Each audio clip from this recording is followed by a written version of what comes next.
Ready? Energy up. Woo! I'm Delta Work, and it's time for Very Delta. Bob the drag queen is here, but first, do you want to see me go off? Because I think you want to see me go off.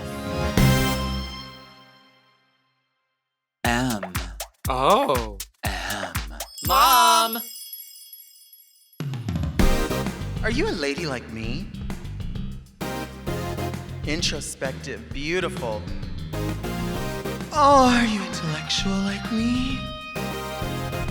Beguiled by a bargain? You like wild times? Oh, like me? Are you serving the community like me?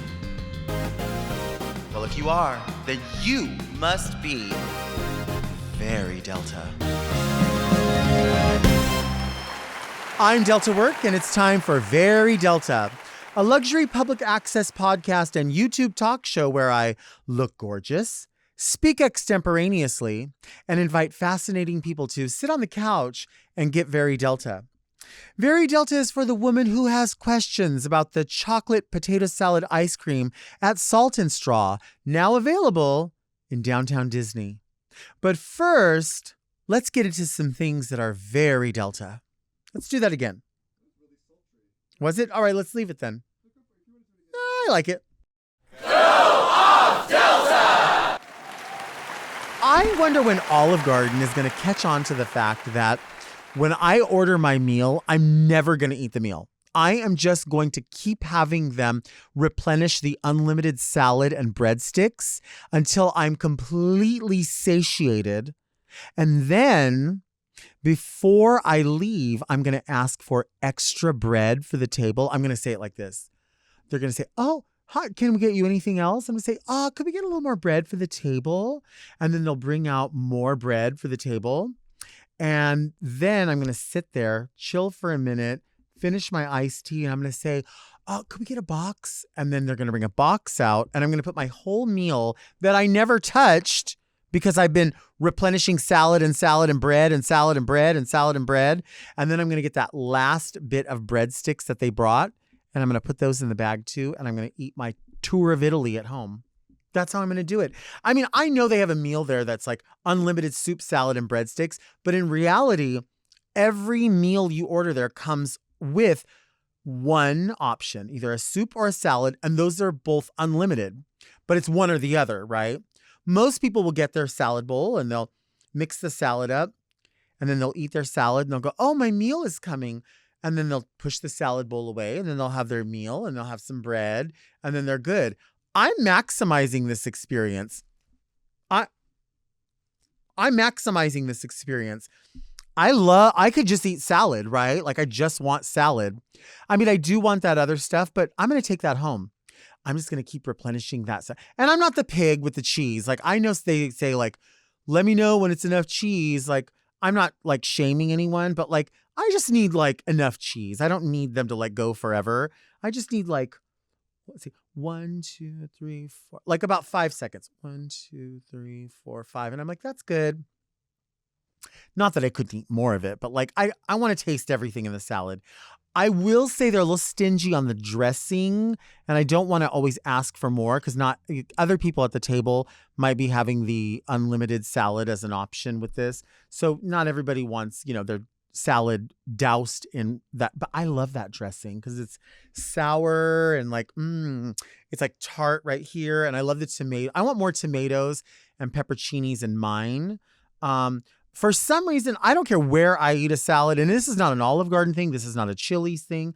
This is not a Lucille's. This is not a Wood Ranch. This is in general. I always get the ass of the lettuce. I always get that pit that's like that big. It's nobody's fault. I know they just chop this out, throw it all in there. And then, it's a quality control thing, whatever. But I always get that butt of why do I always get that part? Whatever. But you always have to ask for extra bread, like ask for the bread.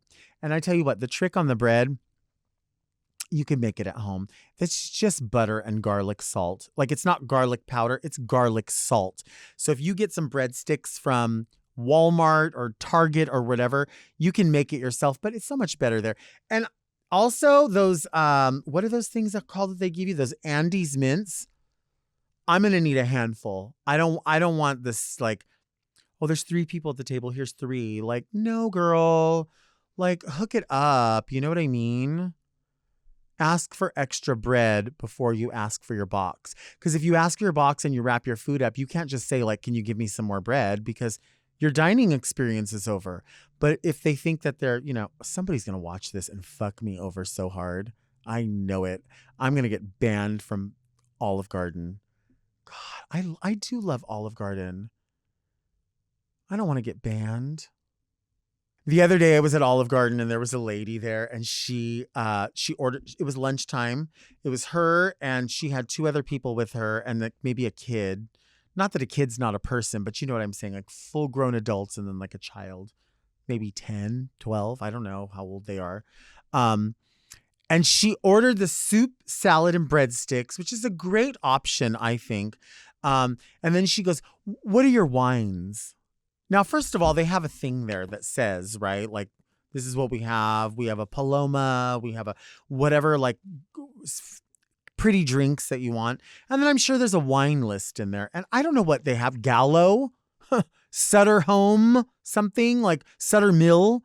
I don't know what kind of shit they have there, but it's probably, not going to be, this is not dinner at 21. You know what I'm saying? Like this is going to be what it's going to be. We're at Olive Garden.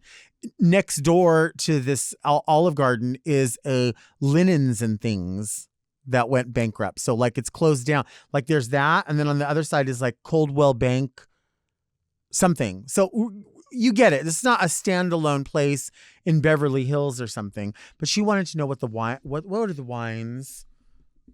But she did like, what are your wines? But like asked and then went, this is the person. What are your wines?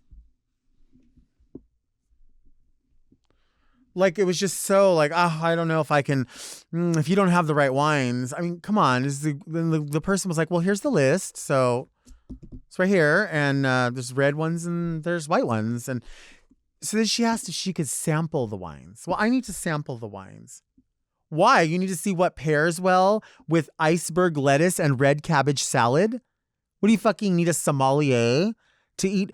The salad is great. Don't get me wrong. It's all about the dressing. But these salads that she's eating, this salad is literally the iceberg lettuce mix. It's not even like, I don't know, it's not butter leaf and like field greens or something. Like it's just, that's all. It's that, a quarter of aroma tomato, 3 olives, 2 pepperoncinis, a squirt of vinaigrette dressing, and it's mixed up. The soups, we know they come out of a bag that you cut open and pour in and heat up. I get it. The food is it's already comes in, like no one's back there making lasagna for the day. They're making lasagna for the next 30 minutes by pulling out a tray, sticking it in there, popping it in there, putting a flag in it and pushing it out. Like that's it. And I'm not pretending that that's gross or that it's anything more, but I don't think you need to sample the wine at a place like that. You know what I mean? Like just say, I don't know, house red, house white, bring me some, I don't know, maybe they get fancy on certain days and you're like, you can have a Shiraz. I don't know what they have, but I don't fucking drink wine. Can I sample the iced tea? What's your iced tea today? I can only hear from here. I can't look at you. I'm pretending you're not there. Well, fucking come on, dude. At fucking Olive Garden? Oh, don't do all that. We don't need all that show. That's enough. That's enough of that. And also, too, can someone please explain to me a dry Swiffer? I have never in my life heard of a technology. I moved, right? So I'm in a place where there's my home has no carpeting whatsoever. So I've just lived my whole adult life mostly. Well, my whole adult life, yes. I've lived my whole adult life in a place with carpet. So I'm not particularly familiar with seeing a lot of dust bunnies because I've always vacuumed everything. So now I realize that like little dust bunnies will like maybe start like floating away because I don't know, a ball of hair or something from a wig or whatever. So we got the Swiffer. Oh, let's get a Swiffer. You go down the aisle. Oh, get a Swiffer. And then you can just pick things up.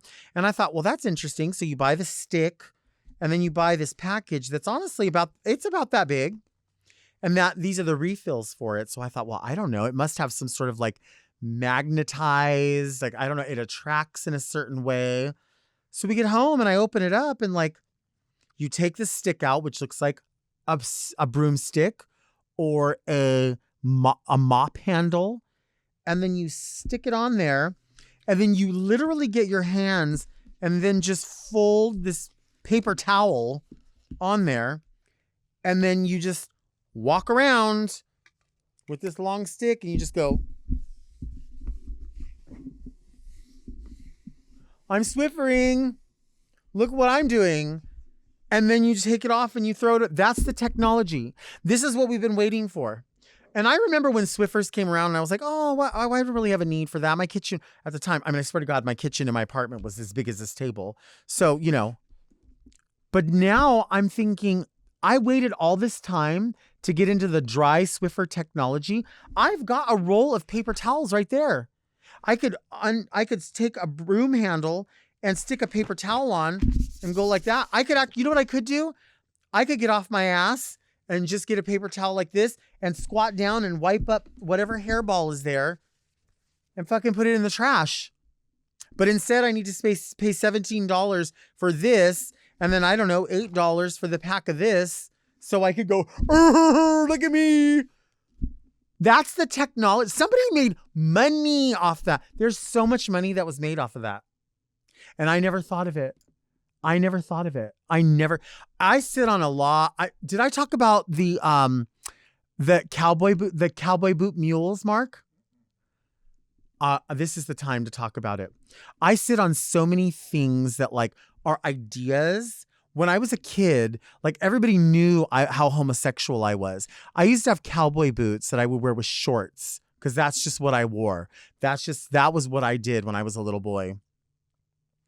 I got bored with my boots one day and I got a scissors and a knife and I cut the whole shaft off the boot and I cut it into a mule. So it was just like a cowboy boot mule with like the little heel. And I walked around in that. And I was just like, these are my shoes. I didn't know what a mule was, but I knew that that's what that needed to look like. Who was going to know that we were going to fast forward to 1992 and singers like Tanya Tucker and Susie Boggess and Pam Tillis were going to be wearing boots like that with skirts, with like little shirts and like a yoke of like, this would be like denim and then it would be flippy. And then they would be wearing that. And like, that was a thing. I invented that. I invented the cowboy boot mule in the 80s in Norwalk, California. And I could have made money off that, but I didn't because I was not empowered to believe that that was going to be a thing.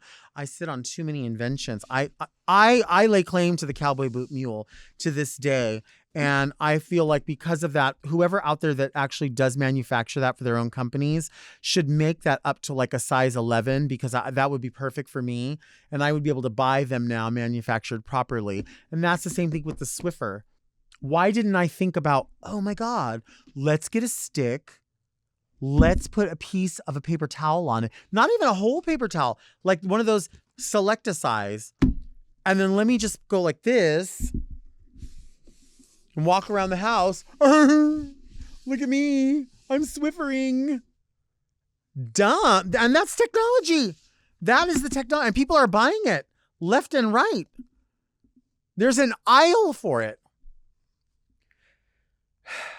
Do you want to see me take a break? Because I think you want to see me take a break.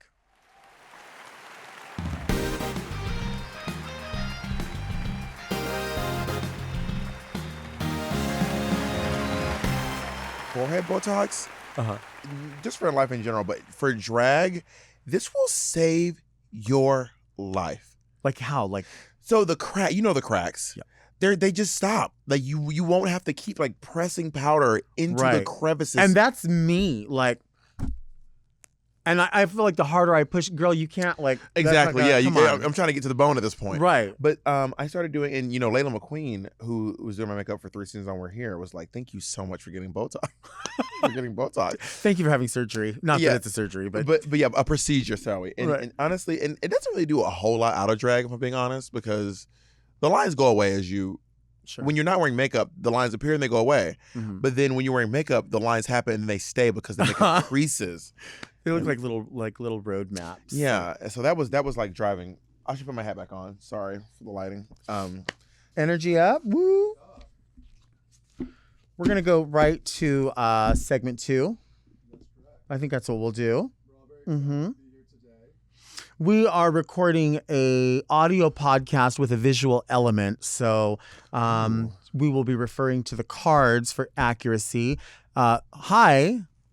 Oh, thank you. Hi. Give it up for Dip in the studio, Hello. everyone. Where are you going? Why do you run like that? Dippiana, big Dippiana. Why do you run away like that? Do we call him Dipper here, or we go on my government here? I call him Dan, and he gets mad. Dan? Oh, And he gets mad. I can't even imagine. Like, hey, When we get serious about it, me and Mark will be like, "Oh, have you spoken with Dan?" And he's like, "Why do you guys keep calling me that?" I'm like, "Isn't that your name?" I don't understand. I've known Dipper for probably 13 years now. Oh shit. Okay. When he moved from Chicago to New York, Okay. before we all flee to LA, and we all didn't. We all act like we don't want to. We all flee to LA, all of us. Everybody. Yeah, everybody lives in Hollywood. Madonna said it. Oh, Madonna. Everybody lives in Hollywood. One of my favorites is here today, and I'm glad she is. Although in a gentler world, she would be opening Madonna's celebration tour in a few hours. True. I know. We would have been like a few shows in already, but the Queen of Pop got a bacterial infection, Right. and had to be intubated, and she was unresponsive. But she is a fighter. For sure. The material girl became the bacterial girl. Fuck. And now she's the feeling good girl, and she's the queen is back. So we're gonna be going back on the road. We're starting in October in the Europe. I keep saying UK, but it's somewhere in Europe. I think it might be in UK, but we're starting in October in Europe. Then we're gonna every date that was before October is gonna be somehow relocated, I believe. Do not quote me on that. Go to Madonna's website or Live Nation, and they'll tell you what's really the tea. What was your first interaction with Madonna? I hosted Madonna's Pride show in 2022. Okay. And so I've been working with Madonna for like over a year now. I spent 2 birthdays with Madonna, actually. 2 of my birthdays with her. And my first interaction was a rehearsal. And I walked up to her. She was talking to her music producer, and then she went, and then she goes, "I don't have COVID." That's the first thing she Straight said up. to me. I don't have COVID. And she was right. She didn't have it. But I will get a bacterial infection. Yeah, years down the road, about a year down the road. But yeah, that was my first interaction. It was rehearsing for the Pride show, which was it's really cool. I mean, Madonna is a force. Being around her is really inspiring. Mm-hmm. She's really amazing. I'm really happy that I get to be part of her camp, to be honest. How fancy is the whole thing? Like, how do costumes work with that? Well, she has a whole team. I mean, Madonna has a whole team around her, and she has a really great stylist named Eob. Shout out to Eob, and he is helping dress me for the tour with his entire team, and they spare no expense. These garments are beautiful. Yeah. Well, we were talking off camera about sparing no expense because I love your hat. Thank you. And we were talking about like investing in good pieces that last a long time. Yes. So this is a Lack of Color. It's an Australian company. I have them shipped from Australia. But that makes it sound like I'm not just ordering them online. Right. I have them shipped, you see. And I was saying like this hat, like I've had this hat. So if any of you have watched the season of the episode of We're Here in Orlando, we did a 2-parter in Orlando. Okay. And this my drag kid's mom took this hat off. I will never forget this. I was so mad at this woman. We were driving in a golf cart, because everyone in the village just drives in golf carts. She took my hat because it was too windy off my head, put it on her head to protect her hair, and then grabbed the brim. Stop it. And pulled it down and essentially started destroying my hat. Never. I was so blown away that she would, because this hat is expensive. It is an expensive hat. I was like so mad that she was harming my hat. But then I took it back, gave it a little bit of steaming, and it is back as good as new. Yeah, quality. And you could not get that with a cheap hat. Because I bought cheap and I bought expensive. You save so much money, so much time when you just buy the nice one the first time. Right. You really and it lasts for. I could probably give this hat to like my niece and nephew down the line. But not anytime soon. No, I don't want them to have it. Also, and my head is big. I don't think my niece will ever have a head this big. And I usually carry like a nice bag. This is a Coach bag. And I have something for you. Oh, you do? Okay. Yeah, because you mentioned that you live in Long Beach. Long Beach area, which is so exciting because you won this award from LA Times, the best of Southland. You won for the South Bay, Long Beach, and South Los Angeles area, the Delta Work Podcast. Oh, my goodness. But we're also not done because you won in 2 regions. There are 2 areas. How did you get these? Listen, Dan. He's going to kill me. You also won for West Side, Downtown, and East Los Angeles. I mean, we might as well take both categories. I mean, thank you. Congratulations, by the way. I love your podcast and I love your rants. And I think I fell in love with this podcast after the Subway conversation. You know what? I'm appreciative for the fact that people, that it resonates with people, because honestly, whenever I talk about anything, there's always going to be those people that go, there's bigger fish to fry. And I say, right here, we fry the small fish. Yeah, then go fry your fish, because bitch. I can't fix anything that's going on in this fucking world. In the world where there are aliens, right. If Delta wants to make sure her fucking Subway sandwich is great, I need it. Fuck off and let me have my nourishment in the way that I want it. Do you eat at Subway ever? I do. I used to do it more in New York City than I do in LA. But I remember I had this great experience on the Subway on 125th Street. And I was at the Subway and I like a lot of black pepper. Okay. Like an absurd amount of black pepper. I do too, actually. And this guy, I was like, all right, he says, tell me when he's going. And then he stops.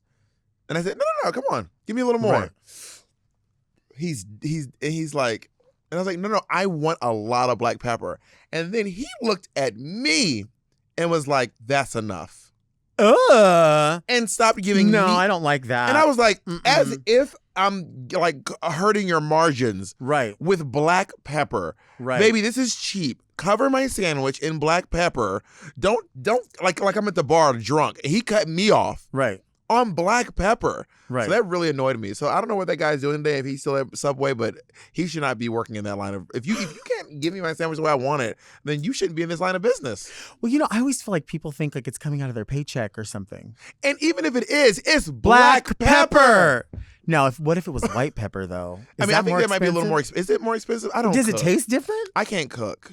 I'm not good at cooking at all. You guys know what I just bought recently, which is like the most. It's not cool, but I can't stop talking about it. I bought a drone. And what do you like? How does that work? I'm so curious as to these things. Tell me. So exciting. Okay. Imagine if you could throw your iPhone in the air, but keep it up there and just catch footage. You can fly a drone 2 miles away from where you are, and it will still work. I flew my drone to my friend's house with his permission, recorded him in the window, and then flew it back. And that's just the technology. And that's just where technology is. So I want to get a shot of someone in their pool on like a floaty or something. And then I want to get a shot going up of them relaxing in their pool. I tried to get a shot of my friend Assad, who's a music video director who's been shooting me for years. And I was like, oh, for your birthday, I'm going to get a shot of you. But then I crashed the drone into a group of women. Dang. Yeah. Assad? Your name came up, not just here, but it came up on my Instagram, and I saw you like my things, which I appreciate all the support, but you don't follow me. Yeah, what the fuck, Assad? Why don't you follow me? You got something against award-winning podcast? I think I know what it is. I think you're just lurking.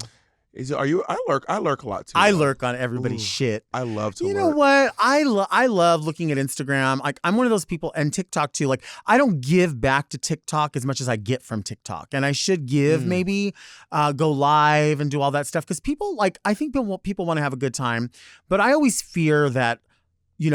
For a while on Instagram, especially during the pandemic, when you would go live, they would get those groups of people that would go in and they would just say negative things, which, what is it? Water off a duck's back, whatever. Nobody really thinks about it because you're expecting that. If you ignore it, it kind of goes away. Yeah. But then when there's newer spaces where like TikTok to me is kind of a newer space. Yeah. And in the grand scheme of social media, for sure it is. You get more waves of people that, want to come in and say this or that or the other. That's why I kind of steer away from it. To be fair, I have created a very toxic environment on my TikTok by engaging in political discourse and by debating. And when you debate, baby, you got to be tough to be in these debate streets. Right. You have to really, when I say thick skin, I mean, you got to have some like tan mom level thick skin to be in these TikTok debate streets. I've been called a faggot a lot of times in life, but never as many times I've been called a faggot in a TikTok live. Right. And I'm like, and it's such low hanging fruit because it's like, oh, okay. Yeah, you got me. I'm plot woo, twist. I'm so scared now. Like, what is that going to do? Like, it doesn't do anything. I've only ever been threatened to be killed in a TikTok live. Wow. I've had a few people threaten to kill me. Wow. Because you get them so mad. You get them like, if you get these homophobes or these racists so riled up, right? When they're left with nothing else because calling you a fag didn't work, and the chat is now against them, and all of their intimidation tactics, none of them have worked. Then they're like, all right, then I'm going to kill you. Yeah. Straight up, I will fuck you. I will fucking kill you. And I was like, this is a lot. And you said it on camera. Right. So drop that IP address so we can find where you are, honey. You know, there's something I admire a lot about you that not everybody has. I definitely don't have, and it's something I want that. But it's your ability to just be so level in all conversations, and like you don't ever really have to raise your voice or get incensed about things. You're able to just take what people say. You have that. I don't. I wish I had what you have. Like, you don't strike me as a screamer. Really? Well, you know, I mean, I go off on like my sandwich, and I'm like, yeah. But like you are able to just let stuff roll off your back, and like it's something that's very admirable. Well, thank you. And I think a lot of there's people that think that they have that don't have that. Well, I've been in the podcast with Monet Exchange for about 6 years, which is itself an infuriating experience. So I have been bullied and gaslit at work. So for now, and that's for hours at a time when we're trying to do a podcast. So for like 20 minutes during a live, like what does that mean? But also, there's a lot going on into it. One, I don't know that it's not healthy for me to scream because I've had nose and I've had surgery on my throat. So I really fear talking loudly for fear of losing my voice. Or losing your job with Madonna because, I mean, hello. Honestly. And it is easy for me. There have been times where I will sneeze and lose my voice. And I'm not even a strong sneeze. Something gets twisted in there and I can't talk for like, about 15 hours. Uh-huh. And that's wild to me. So I've figure out how to like level myself out, and I think that maybe not drinking and doing drugs helps too. Yeah, I would think that would help. Yeah, because a lot of y'all don't know how. I did not realize, America runs on Dunkin', maybe Hollywood runs on Coke. Right. Like these people are coked out of their gourd. Yeah. You think everyone's on Ozempic? No, bitch. Everyone's on Coke, cocaine, all of them. Right. It is wild. Yeah, I watched some of the videos of some of the girls even, like, and I mean, I don't need to point a finger because all you have to do is just open up Instagram and you can look and you're like, what, this behavior, you seem more excited than usual. Right? You seem, and it's not even just giving Coke, it's almost giving like the return of bath salts in a way. And we know who we know. Yeah. Yeah, the one, that one video of that one girl. Doing too much. I want to do less, as little as possible. Also, cocaine seems like an expensive habit to have. Uh-huh. I've never, to be fair, I've never done Coke though. Mm-hmm. So I can't vouch for how good or how bad it is because I've never done Coke, but it just seems exhausting. Doing Coke seems like too much to me. Did you ever watch Cheech and Chong movies? No, but I keep getting Cheech and Chong ads on X. Formerly known as Twitter. New Twitter. They keep giving me all these fucking Cheech and Chong ads. I'm like, I don't smoke weed. Are you getting them too? I'm not getting them, but I'm thinking about the Cheech and Chong thing where the guy comes out with a tray of Coke, but it's not really Coke. He's put Ajax on the thing. And the lady just goes, oh yeah, and she pulls a straw outside and she like snorts this line and she goes, ooh, ooh, ooh, ooh. And like she goes, la, la, la, la, la, ooh, ooh. That's good shit. Let's take a break. You have to see it. It's so good.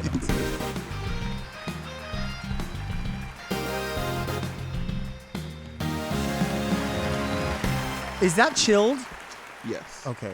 But I will drink a room temperature soda You will? I was raised drinking room temperature. My mother never put beverages in the fridge. Okay. So I will drink. People think it's crazy. I will drink a room temp soda in a second. Yeah, my partner, he doesn't mind. He's like, it doesn't bother me at all. And I'm like, why? He's like, well, that's just how we were raised. Like, Literally. makes no difference. I will chug a room temperature, even slightly above room temperature. Really? Coca-Cola.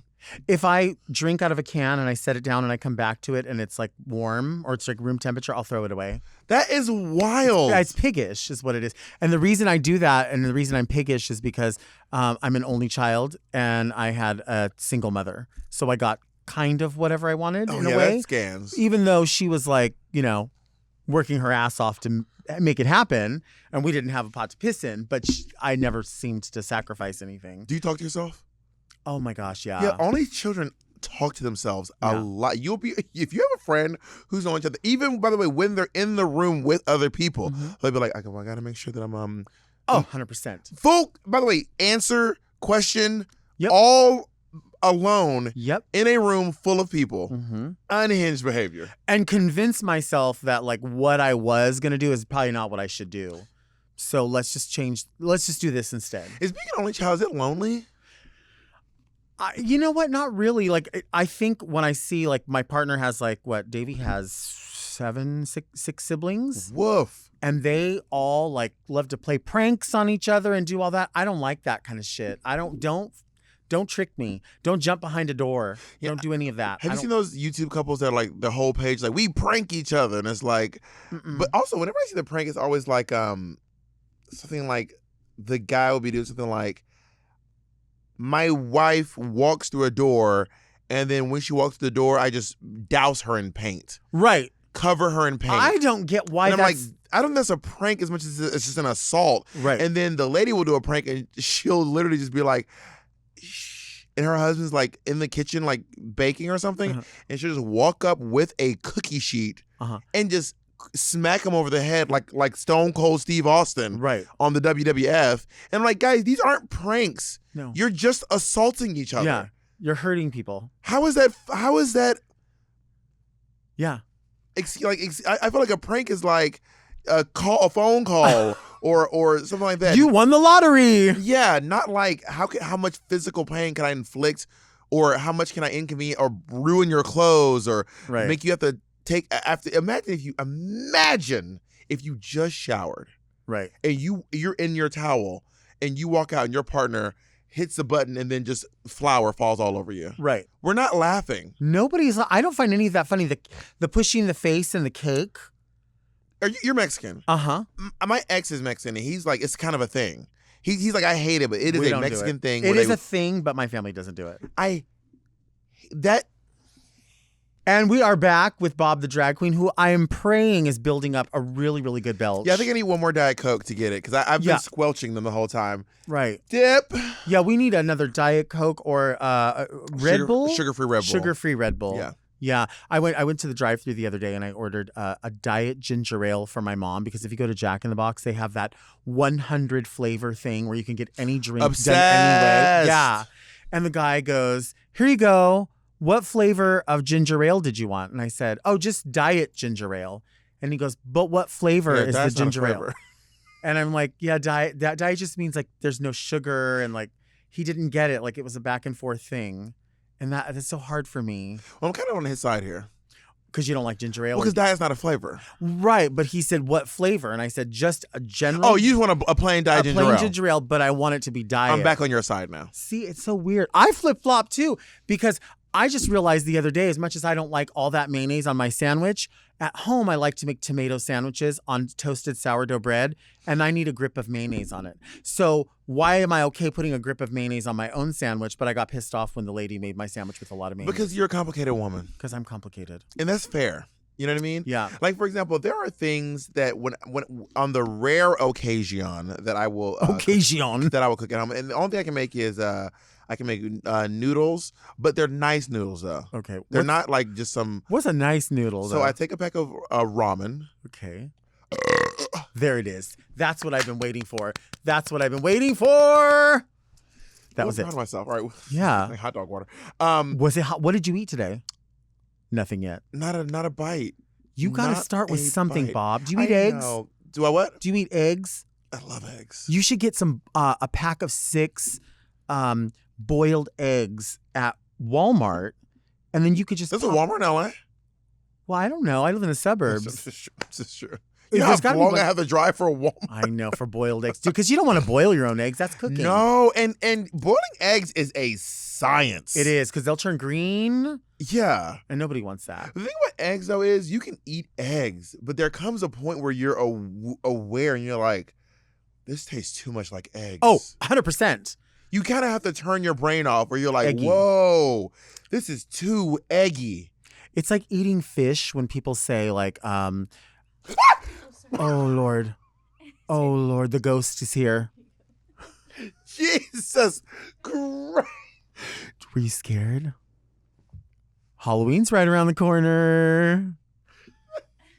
She said, here you go, Bob. But like crawling up from the ground. Literally.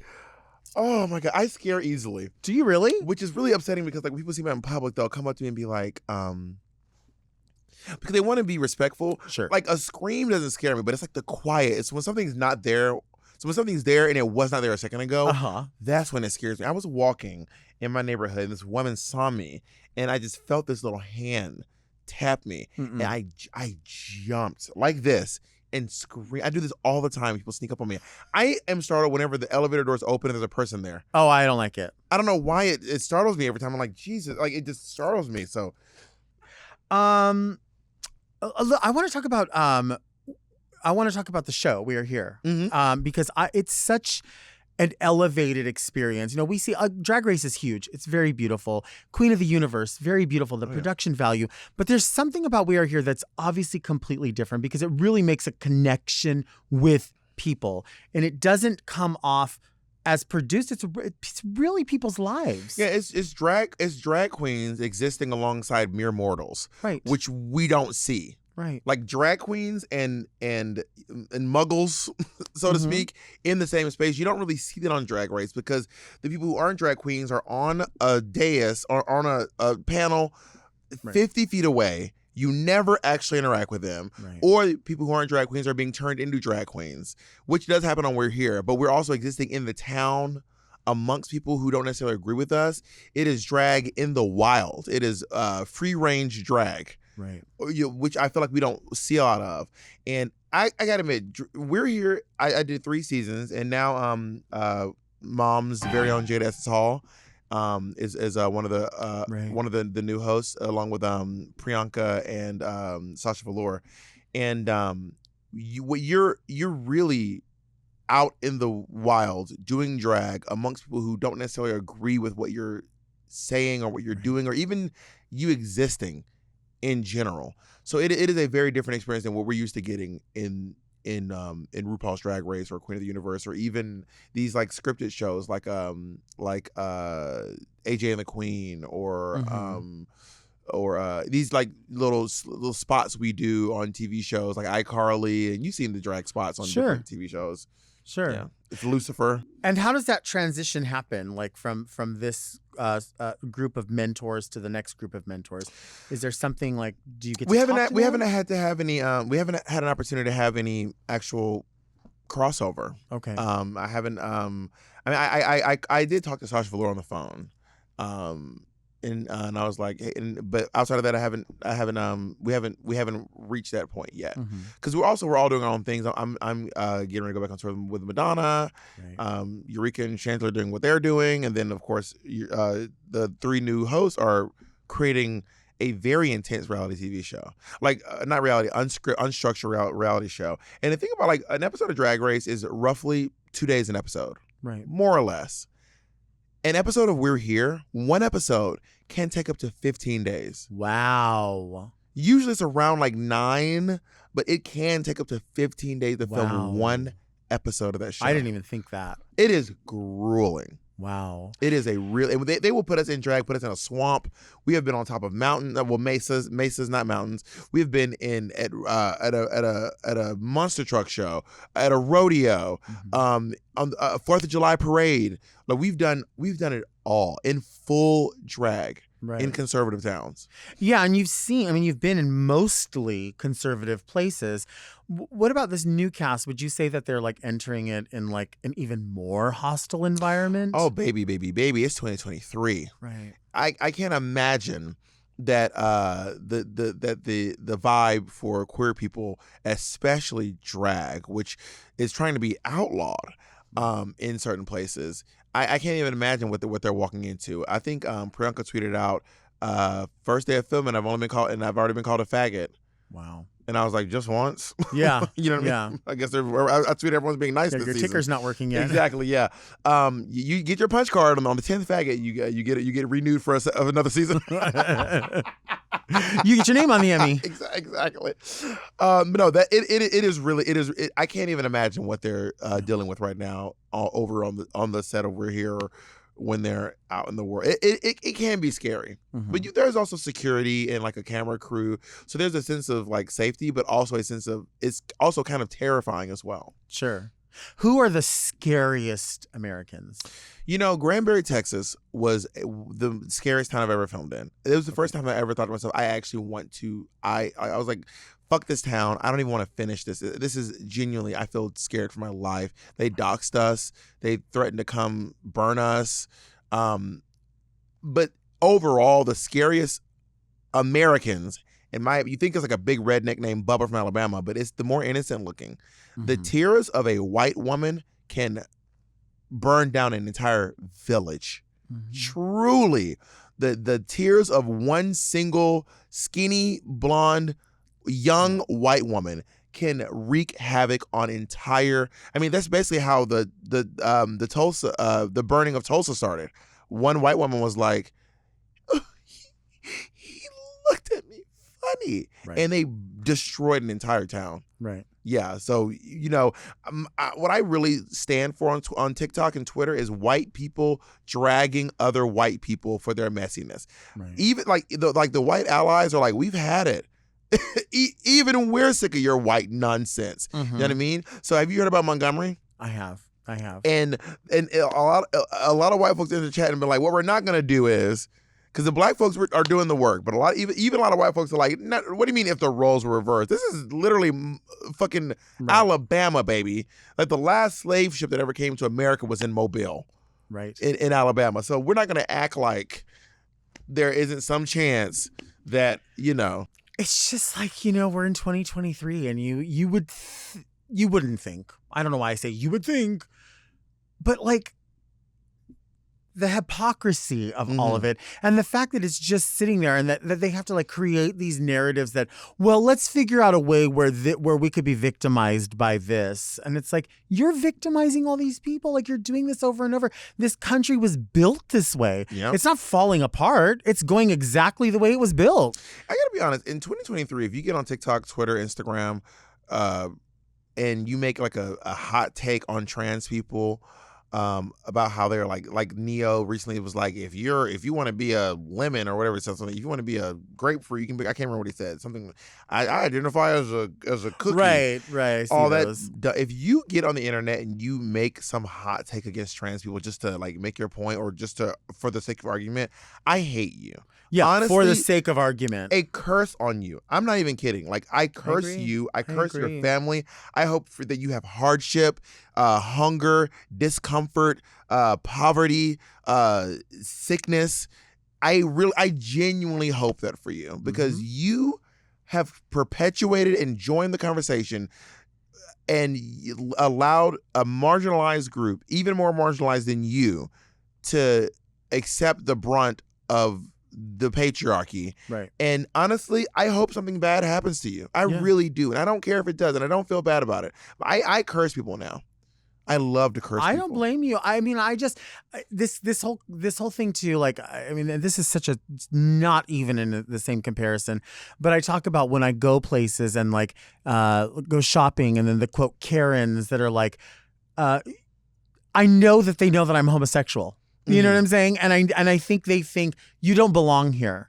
And I find it just even in like a strip mall. I was talking about going to Home Goods because I now have a house to put stuff in. And they kind of like look like, well, what are you doing in here? You don't belong in here. And I'm a lady. You should help me. And I'm tired of, why do I have to give you chivalry? Like, Well, it's all boils down to patriarchy, which is why I say people are like, you can't compare these things. I'm like, actually, the source, it all goes to the same place. right. It's all coming from one place and it's going in different directions, but it does reach back to this one thing. But my new thing now, especially, I'm telling you, to get into it, curse people, especially if they're religious. I'm not even religious. I don't even believe in curses. I'm not a witch or anything. Mhm. But when you curse someone and you make it, you say things and like you should like make it feel really intense to them, and because they believe it so much. Now you have a little bit of you have a monochrome of the discomfort I had to have being around you when you said what you said, and now you think something bad is going to happen to you. So in theory, you kind of are actually cursed because you're creating the scenario now where you don't get to win. Ibibia El Shando. And I thank God. Let's take a break. You got to get into cursing. Fucking, you know what? It probably would scare the shit out of people.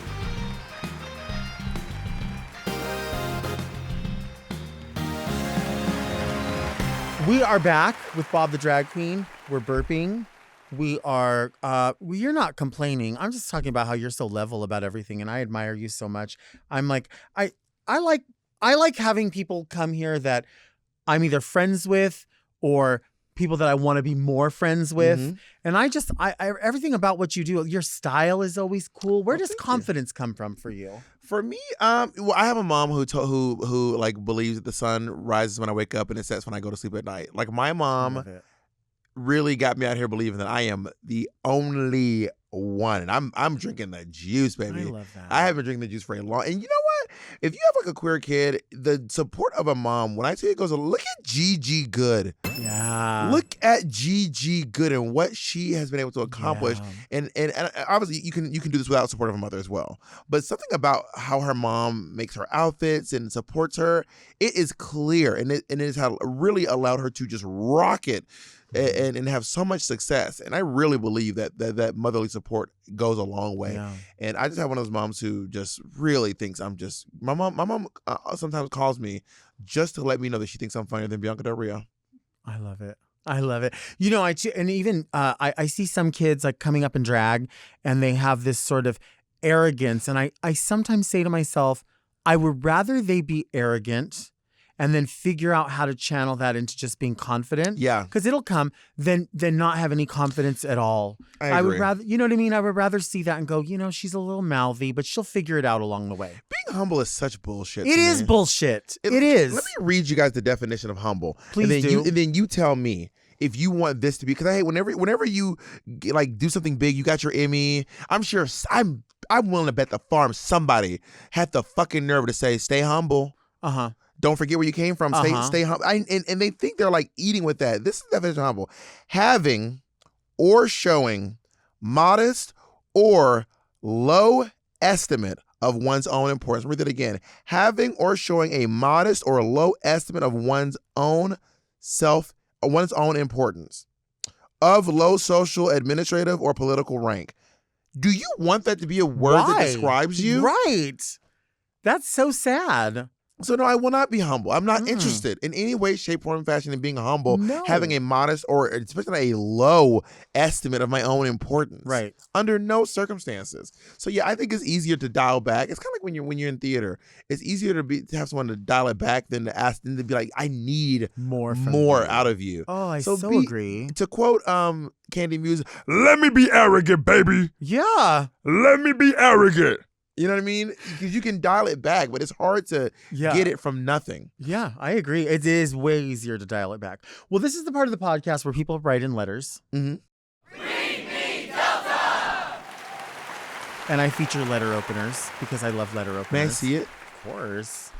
Because to those of you listening, wow, this is beautiful. It looks like some sort of like a first of all, it obviously looks like a weapon, obviously. Yeah. But then on the other end, there's like a kind of like mother of pearl type of like encased in black. This is made in Korea, and it feels nice, and yeah, this Yeah. feels good. It feels it's a good weight. That feels that feels nice. Is there always a new letter opener? Not always, but this was a gift that was given to me recently, and I'm going to tag the person that sent it to me, but it just showed up at my house. That's Isn't fierce. it so pretty, right? A little scary. A little scary, and some of them are like super long. But someone you knew sent to your house. No, someone I did not know. Hey, Delta. I love this YouTube show, and I love all of the incredible observations you make that we all know but never had the words to describe. My friends and I have been wondering, what would the Very Delta pageant look like? Ooh. What would the categories be? The interview questions be? What would the fragrance be? What would be the category for scoring? Who would be the esteemed panel of judges? And what queens, aside from yourself, of course, would be the most likely to be crowned the veriest Delta of the Very Delta pageant? Love lots. Tirani in New Zealand. Did it say fragrance? Yeah, they said, what would the fragrance be? Do pageants have fragrances? Well, there would be a fragrance category, I think they're saying, because they know how much I love fragrance. Her. Yeah, what fragrance do you like to wear? I don't like fragrances. Okay. They make my stomach hurt. Okay. If I walk into a Bed Bath & Beyond or a what do you call that, Lush, I literally start to it makes me have to shit. I cannot explain it, but over perfuming makes me have to shit in a vicious way. And I do not. I try to wear the most neutral scent as possible. So I wear scentless deodorant. Okay. I do wash in various body washes. I don't have one that I've grown to yet. Although Suave has one that's pretty neutral. But I do not like scents. You know what's really nice? Unscented Dr. Bronner's. I love Dr. Bronner. Yeah, they have an unscented body wash. Okay, I gotta get into that. Jug for like $16. Yeah, I gotta get into that. I love it because when you wash with it, then it rinses so clean. Like I have a thing where I don't like stuff that's like body wash that feels too moisturizing. Yeah, I know what you mean. You know what I'm saying? I feel greasy. I want to put the grease on after. You ever read a bottle of Dr. Bronner's? There's like a prayer. There's like a Rudyard Kipling. There's like a whole thing in it. It is weird. When I was like, what the fuck is this? There's a full Kipling like verse. And then there's also like, they tell you can dilute it and wash your fruit and vegetables in the soap. I'm good. And then you can brush your teeth, which I tried to do. And baby, no. It is disgusting. I'm not doing it. It is foul. I took you off course from your letter. No, we're right on course. We're right on course. I don't know what a pageant would look like that. I mean, I think there would be, I like something, I like the 80s and 90s. So I want to see sportswear. I've seen sportswear pageants where the contestants didn't understand what sportswear was. And they came in like athletic clothing that said like Dodgers. No, we're thinking like a Muglarian suit. Yeah. What we're going to go out and do for the day. Yeah. I like that as a category. And I also like a theme. So I like when pageants have the presentation is all green. Oh yeah, or that kind of thing. Well, but I do think that if the category is going to be a color, we should be a little more clever with the name than all green. Well, red and wild. That's your theme. Well, okay. What would it be then? Well, if it was green, it'd be like money doesn't grow on trees. Okay. Or if it was like envy, green with envy. Green with envy. Or if it was like mean green fashion machine. What if it was all green? I'd feel like, if it didn't work hard, it's like naming streets in New York. Let's name this one first, and the second one we'll name Second Street. Right. And we're just gonna keep going until we get to 100 and like 210. They really were like, we're just gonna make these streets. We're just gonna, and which I really wish they kind of done a little bit more of here in LA, because these streets are hard to keep up with. A lot of them don't make sense. And they're hard to pronounce. It took me a while to get Cahuenga. And LA people are not chill about you mispronouncing the name. They will let you have it. If you say Kahunga, they're like, I'm sorry. You're so offended. I'm sorry. Yeah. I'm like, I didn't know it was pronounced Cahuenga. You got me. Right. I actually heard Howard Stern say that one time. He was like doing a commercial, and it wasn't even like he wasn't even like making a joke about it. He just pronounced it that way, and they let it go in the commercial. And he said Cahuenga, and I was like, no one caught that. What? Like, isn't this show in New York? Like, why are they even talking about that? But somehow it was a commercial. No one caught it, and it was like this. Of course, this is like in the 90s or something. Howard Stern once bullied me. Really? Yeah. Why? But to be fair, low key signed up for it. It was for America's Got Talent. Oh, okay. Me and a couple of friends all got together to do America's Got Talent before I was ever on Drag Race, and we were all doing this number, and as we started doing our number, like this group in the front started being like,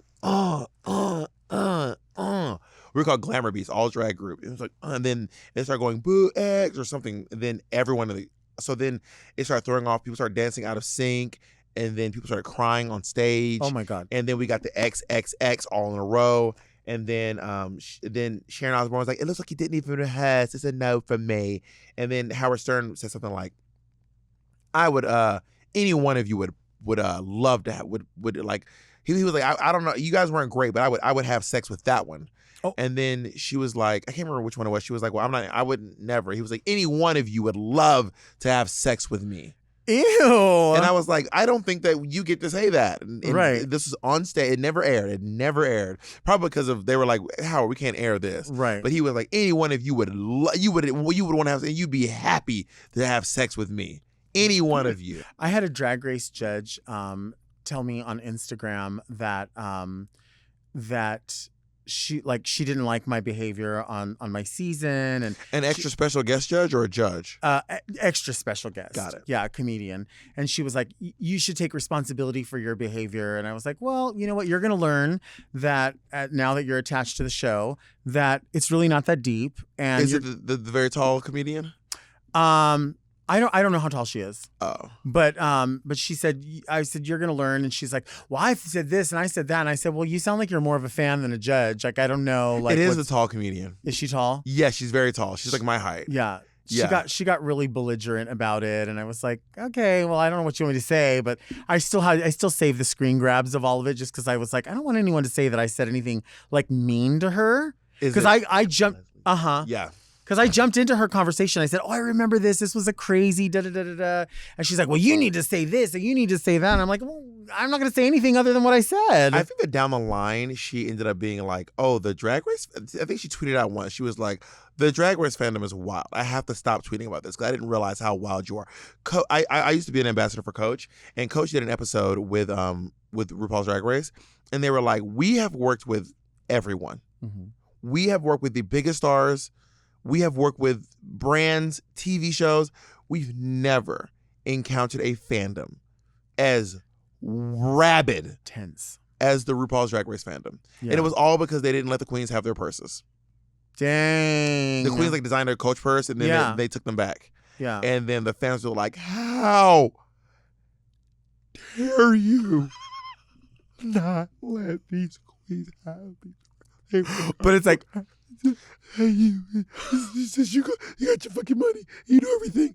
Yeah, and they went. And Coach was like, "We've never had a response like this. Right, this was right. wild." Right.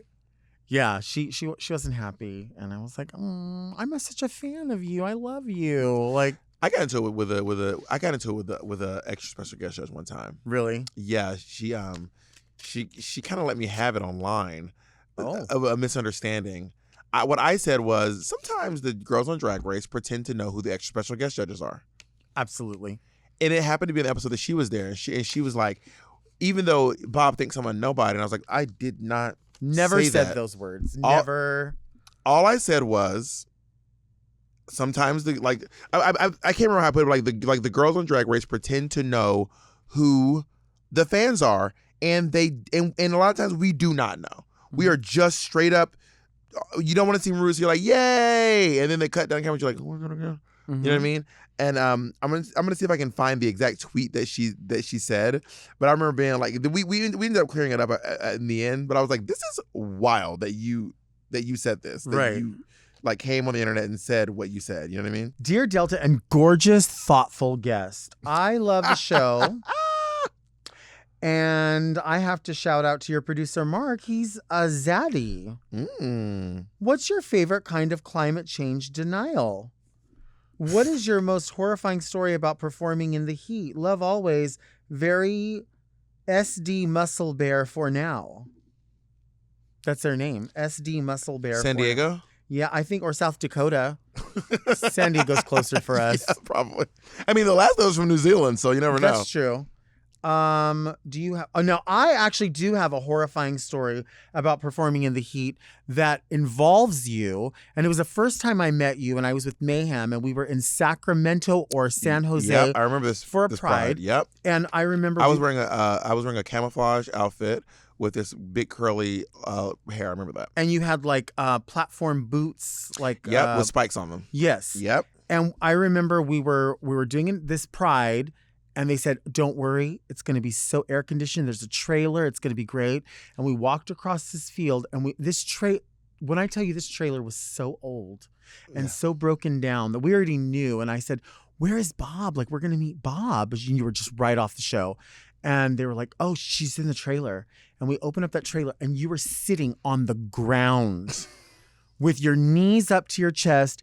And you, as we opened the door, you just like looked it up and you said, "Hi, I'm Bob." And I said, "Hi, I'm Delta." And we were like, "Why are you sitting in here?" And you were like, "This is it. Let's do it." Like, and you didn't complain. You didn't say, you were just like, this is it. And I will tell everybody out there, any fucking Pride, when people say, "Don't worry about it, that it's going to be great." The lie detector determined that was a lie. It's always going to be a lie. I just did a Pride this weekend, and that was a lie. There was no air. Why can't the cops have raided the Stonewall on a cool autumn day? Right. Why do they have to do it in the heat of the Right. summer? Imagine if the cops had raided the Stonewall on like December 14th. Right. Why? Woo! Why? We'd be at Pride being like, Covered up. happy, It's ooh, freezing. happy Pride. It's so cold. Now we're out here like, oh, happy Pride, everyone. Yeah. Also, you ever thought about how lucky we are that they invaded the Stonewall? Because the names of some of these gay bars, imagine if they invaded the manhole, the lipstick lounge, Yeah. the Stonewall, right? If it was a lipstick lounge massacre, the lipstick manhole lounge. reckoning, that could have been really embarrassing for us. A lot of people died at Stonewall. Nobody was killed. A lot of It's people. one of the best quotes in the Ever. history of the internet. Ever. And everyone always says nobody was killed. No, she said nobody. Now? Nobody was killed. Nobody. I love Derek Barry. I do too. Have you seen Derek Barry drunk at the Haters Roast? No. Woo! What happens? Derek Barry did the Haters Roast, and she was plastered, and they couldn't get her off stage. Stop. They could. I'm telling you, watch it from beginning to end. It is someone needs to like dramatize it and recreate it and film it. I found the tweet, by the way. Okay. Tell me. Hey, that one queen. That's my Twitter name. I retweeted your comment about being an unknown and was shocked and surprised to find out that lots of people who watch RuPaul didn't know who I am. Imagine my joy and surprise. Thanks for helping to reveal this to me. I pray you have a blessed day. Okay. And I was like, I just don't feel like I ever called you an unknown. I just feel like I said the fans on Drag Race pretend to know who the guest judges are a lot, which is just true. As from two people who are on Drag Race, I did it. Yeah. I did it with those two little supermodels, Gigi Hadid and Chanel Lamont. Yeah. They're very famous. I just didn't know who they were. That doesn't mean they're not unknowns. Right. I just didn't know who they were. I don't watch your show. I don't know. And I pretended to know because I was polite. Right. It's exhausting. I mean, I think also too. There's the idea that when you're on Drag Race, you're a cast member as well as a contestant. Mm-hmm. We're making television. So it's easier to say, hey, when Rue comes in, make sure you go up. Like, not that you're not excited, but we want to see the excitement from everybody across the board. Yeah. We want to feel like you're judging me today. Oh my gosh, my favorite supermodels here. How did that even happen? Like, yeah, and a lot of times, even if they don't say it, you just kind of know. Like, right. It's kind of like when Oprah rose for applause. Right. So Oprah says it in a way that you know you're supposed to clap. Right. Oprah will go, today we have Tom Cruise. The way she's saying it, you go, oh, I clap now. Right. I have to cartwheel. So when RuPaul says the name of the extra special guest judge, based on the way she's saying it, you know I'm supposed to be excited. The more you do along the way, the quicker the episode's going to be done filming. You're going to get out. You get to go home. But you get to go back to the hotel. me and that lady, we reckon. I was like, I never called you an unknown. Now you kind of like. I just called you an ugly loser. Okay. So get it right. This blew by really, really fast. Oh, yeah. This are we done? We're done. This is it. This was really fun. Simple. And I just want to give a big shout out to Mom What y'all have here is so cool. It's fun. We have a really, really good time here. We're Really lucky. awesome. Congratulations. Thank you. Did you want to take that dressing with you as well as a gift? You know what? I don't know. You're okay. I'm not, but I do want one of these cookies. Oh, I want you to have all of them. Open it up. Yeah. Are there any in there? Shake it.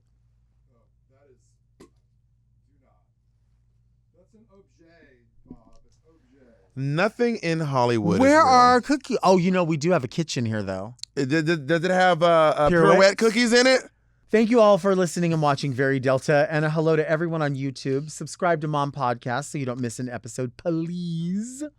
Also, search for Very Delta on your podcast apps, where we come out every Monday, as well as here on the Mom Podcast YouTube channel. And don't forget to subscribe to the Mom Plus of your choice for even more Very Delta. You can send all your questions to readmedelta@gmail.com, and you can follow me on Instagram @DeltaWork. You can also follow the show on Instagram and TikTok @VeryDelta, because if you're not, you're only getting half the Delta. Where can people find you on social media? Go to all your social media, type in Bob the Drag Queen. Go to bobthedragqueen.com. And if you want to see me, go to seethedragqueen.com. And of course, my new stand-up special, Woke Man on a Dress, is available. You can go to wokemanonadress.com.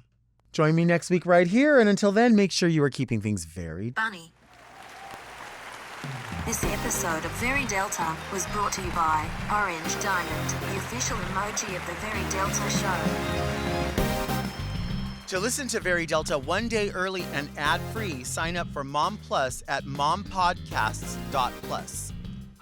Very Delta is produced by Moguls of Media, a.k.a. Mom. Hosted by Delta Work and produced by Mark Jacobs. Engineered by Margot Padilla and editing by Doug Robertson.